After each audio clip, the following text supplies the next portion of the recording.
साथीहरू यति बेला हामी 5000 मिटरको हाइटमा समुद्रिक सतहबाट 5000 मिटरको हाइटमा आएका छौँ।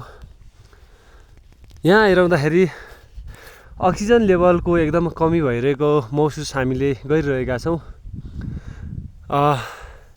हामी कोसिस गर्दैछौँ यो हिमालको उससम्म हामी पुग्ने कोसिस गर्दैछौँ। लगभग हामी त्यस दूरीसम्म चाहिँ आइसक्यौँ।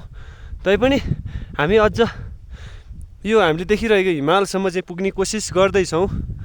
5000 लगभग अब 500 मिटर हाइटमा जाँदाखेरि चाहिँ हामी पुग्न सक्छौँ। हामीसँग हुनुहुन्छ यहाँनिर कमान्डो ट्रेनिङ प्राप्त विजय उप्रेतीज्यू। उहाँलाई पनि हामी यो सन्दर्भमा चाहिँ केही कुराहरू बुझ्ने कोसिस गर्दैछौँ। कस्तो अनुभव लिइरहनु भएको छ तपाईँले? हामीले थाकेका छौँ, हारेका छैनौँ। हामी त्यो गन्तव्यमा पुग्छौँ। त्यो हाम्रो आत्मविश्वास हो, आत्मबल हो। हामीसँग आत्मबल छ, हामी पुग्छौँ।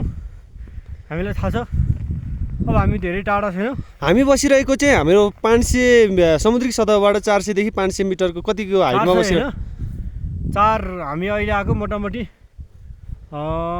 5100 मिटर हाइटमा। हामी गुगलसँग हेरेको 5100 मिटरको हाइटमा हो। केही अक्सिजन लिन गाह्रो चाहिँ हुन्छ।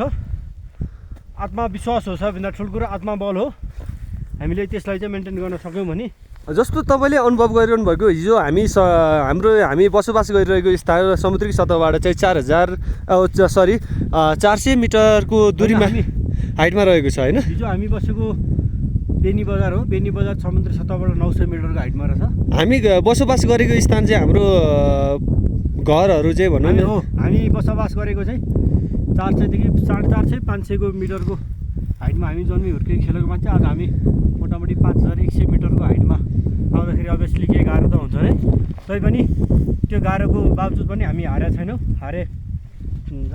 होइन। अब हामी केही गाह्रो हुन्छ, केही सास बढ्छ, तर पनि यहाँको हिम्मत हारेको छैनौँ भन्न चाहनुहुन्छ? यसै गरी यहाँको चाहिँ मनोरम दृश्य, यहाँको सौन्दर्यताले हामीलाई थप ऊर्जा दिएको छ। यसै गरी सचित रिजाल पनि हुनुहुन्छ। के भन्न चाहनुहुन्छ? हामी अहिले 5100 मिटरको दूरीमा चाहिँ हाइटमा चाहिँ आइसक्यौँ समुद्रिक सतहबाट। यहाँसम्म आउँदाखेरि यस्तो अमेजिङ फिल भइरहेको छ नि। अहिलेसम्म यस्तो देखे पनि थिएन दिल्लीमा, अहिले देखियो। धेरै रमाइलो लागिरहेको छ। यसै गरी हामीसँग चाहिँ हुनुहुन्छ हाम्रा रामकुमार रायमाझी हाराज्यू हुनुहुन्छ। उहाँ कस्तो अनुभव लिइरहनु भएको छ 5100 मिटरको हाइटमा आइरहँदाखेरि? बवाल दृश्य छ, धेरै सौन्दर्य छ, राम्रो छ। तर हामी हार मान्ने छैन, लक्ष्यसम्म पुगेर छाड्ने छौँ। हामी 5500 मिटरको हाइटसम्म पुग्नेछौँ। Okay done.